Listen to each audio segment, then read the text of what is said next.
YouTube ఛానల్లో అంతర్జాతీయ వార్తలను రోజు అందిస్తున్నటువంటి ఏకైక యూట్యూబ్ ఛానల్ ఆర్టీవీ అంతర్జాతీయ వార్తా విశేషాలు.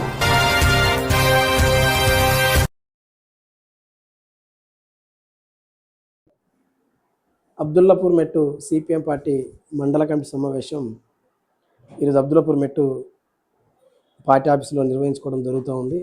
దీనికి సంబంధించింది ఈ సమావేశం ముఖ్య అతిథులుగా జిల్లా కార్యదర్శి పౌడల యాదన్న గారు, అదేవిధంగా జిల్లా ప్రధాన కార్యదర్శి మహిళా సంఘం ఐద్వా కార్యదర్శి సుమలత గారు, అట్లాగే మండల కమిటీ సభ్యులు శివ, అట్లా సురిశీలం, ఆలేటి ఆటం గారు, ముత్యాల గారు, సరిత గారు, వీరందరూ హాజరై ఉన్నారు. ప్రధానంగా ఏంటంటే ఈరోజు చర్చా అంశం ఏంటంటే మా మండల కమిటీ సందర్భంగా కాంగ్రెస్ ప్రభుత్వం వచ్చిన తర్వాత అందరికీ పేదోళ్ళందరికీ 6 గ్యారంటీలు ఇస్తామని చెప్పేసి ఇప్పటివరకు ఏ ఒక్కటి బస్సు తప్ప ఏ ఒక్కటి కూడా అమలు చేసిన పాపాన పోలేదు. అట్లాగే దాంతోపాటు అనేక ఆశలు చెప్పినటువంటి ప్రభుత్వం ఇందిరమ్మ ఇండ్లు, నాన్ ఇందిరమ్మ ఇండ్లు, ఇండ్ల స్థలాలు ఇస్తామని చెప్పేసి అప్పటి ప్రభుత్వం అన్యాయం చేసింది, ప్రజలకు ఏది ఇవ్వలేదని చెప్పేసి ఈరోజు మేము ఇస్తామని చెప్పేసి ఇప్పటివరకు ఇందిరమ్మ ఇండ్ల కింద ఇండ్లు ఇస్తున్నారు తప్పితే అవి కూడా దాని జాగు ఉండాలి, కట్టుకోవడానికి ఇంకో 5-6 లక్షలు ఉండాలి, ఏదో వాళ్ళ పైసలతో కట్టుకునే పరిస్థితి లేదు. ఈరోజు చాలామంది అవి కట్టుకున్నా రేపు వస్తాయా రావా అదే ఇబ్బందికరంగానే ఉంది.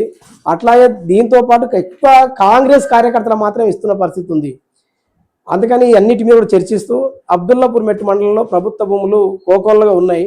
ఈ ప్రభుత్వ భూములన్నీ కూడా పెట్టుబడిదారులు, అట్లాగే రియల్ ఎస్టేట్ వ్యాపారస్తులు, రాజకీయ నాయకుల కింద కబ్జాలకు గురవుతూ ఉన్నాయి. ఇవన్నిటి కూడా రక్షించాలని చెప్పేసి మేము అనేక సంవత్సరాల నుంచి కూడా ప్రభుత్వ భూములను రక్షించి పేదలకు, అర్హులైన పేదలకు ఇళ్ల స్థలాలు ఇవ్వాలని చెప్పేసి మేము పోరాటం చేస్తున్నాం. కానీ ఎక్కడ కూడా ఒక పేదోడికి 60 గజాలు ఇవ్వడానికి మాత్రం ఈ ప్రభుత్వం సిద్ధంగా లేదు. ఇవాళ కొన్ని 100 ఎకరాలు అబ్దుల్లాపూర్ మెట్లో కబ్జాలకు గురవుతున్నాయి. దీని వెనకాల అందరు రెవెన్యూ అధికారులు కావచ్చు, లేకపోతే లోకల్ ఎమ్మెల్యే కావచ్చు, వీళ్ళందరూ తెలియకుంటే జరుగుతుందని మేము అనుకోవట్లేదు. ఖచ్చితంగా వీళ్ళందరికీ తెలిసే జరుగుతుందని చెప్పేసి మేము అనుకుంటున్నాం. దీంతో పాటు ఈ మండలంలో ఈ కాంగ్రెస్ గవర్నమెంట్ ఎమ్మెల్యే గెలిచిన తర్వాత అబ్దుల్లాపూర్ మెట్లో ప్రతి బిజినెస్ అంటే ప్రతి వ్యాపారస్తులు కూడా బిజినెస్లు లేక ఇబ్బందులు పడుతున్నారు. దీంతో పాటు ఎమ్మెల్యే గారు కావచ్చు, వాళ్ళ అనుచరులు కావచ్చు, అనేక మంది మాకు వాటాలు ఇవ్వండి అని చెప్పి బిజినెస్ దారులు వెంట పడితే వాళ్ళు బిజినెస్లు చేయకుండా మానేసినటువంటి పరిస్థితి ఉంది. ఇక్కడ కంకర మిషన్ల దగ్గర కొన్ని 1000 మంది ఉపాధి దొరుకుతున్నటువంటి పరిస్థితి ఉండే.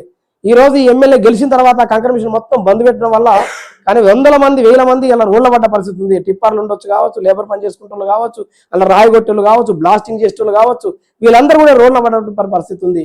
అందుకని మేము సిపిఎం పార్టీకి చెప్తున్నాం, ఈ కాంగ్రెస్ గవర్నమెంట్ వచ్చిన తర్వాత ఇబ్రహీంపట్నం నియోజకవర్గంలో అబ్దుల్లాపూర్ మెట్లో జరుగుతున్నటువంటి భూ కబ్జాలు, అట్లాగే చెరువు కుంటల కబ్జాలు ఇవన్నీ జరుగుతుంటే నిమ్మకి నీరెత్తినట్టు చూస్తున్నారు. దీని వెనకాల ఎమ్మెల్యే పాత్ర లేదని చెప్పేసి మేము అనుకోవట్లేదు, ఖచ్చితంగా ఆయన పాత్ర ఉంటుంది. అందుకని మేము ఈ మండలంలో జరుగుతున్నటువంటి ఏదేమైనా సిపిఎం పార్టీగా ఇప్పటికీ మేమే చేస్తున్నాం. ఈ మండలంలో కబ్జాల మీద కావచ్చు, దళారుల మీద కావచ్చు, కబ్జాలు అవుతున్నాయని చెప్పేసి ఆందోళన పోరాటాలు చేసి అనేక చోట్ల రక్షించి కూలగొట్టిన దాఖలాలు మా సిపిఎం పార్టీకే ఉన్నాయి. కాబట్టి ఇప్పుడు కూడా చెప్తున్నాం, ఎవరు అడ్డొస్తారో ఎవరు ఏం చేసుకుంటారో చేసుకోమను. ఖచ్చితంగా ఎక్కడైతే కబ్జాలకు గురవుతున్నాయో ఆ కబ్జాల మీద ఖచ్చితంగా మేము గుణపం దింపే పద్ధతిలో మా కార్యక్రమం కొనసాగుతుంది. మేము ఖచ్చితంగా ఆ భూమిని రక్షించడం కోసం ప్రభుత్వంతో అధికారులతో ఎంతకైనా కొట్లాడతామని చెప్పేసి మేము ఈ విధంగా చెప్తా ఉన్నాం. రాబోయే కాలంలో ఖచ్చితంగా మేము ఆందోళన పోరాటాలను మరింత ఉధృతం చేస్తామని చెప్పేసి పేద ప్రజలకు అందరికీ కూడా, పేదోళ్ళందరికీ వీళ్ళ పట్టాలు ఉన్నాయి చాలా మందికి, అట్లాగే భూములన్నీ కూడా పీఓటి కింద తీసుకున్నారు ఈ దరిద్రంగా ప్రభుత్వాలన్నీ. వాళ్ళకి మాత్రం పీఓటి కింద వర్తిస్తుందని చెప్పి వాళ్ళకి లేదు. కానీ బిజినెస్ దారులు ఇలా 283లో చాలా మంది ఇలా పీఓటి ఉన్నప్పుడు కూడా ఇలా 100 ఎకరాల రూపాయలు ఎంఆర్ఓ చుట్టూ భూమి అంతా కబ్జాలు అవుతుంటే కళ్ళప్పకి చూస్తున్నారు తప్ప కనీసం పట్టించిన పాపం లేదు. కాబట్టి ఈ భూముల మీద ఖచ్చితంగా పెద్ద ఎత్తున పోరాటాలు చేస్తామని చెప్పేసి ఈ సభాముఖంగా తెలియజేసుకుంటా ఉన్నాం. సమాజ స్థాపన కోసం ఆర్టీవీ న్యూస్. ఈ వీడియో మీకు నచ్చినట్లయితే లైక్ చేయండి, షేర్ చేయండి, సబ్స్క్రైబ్ చేయండి.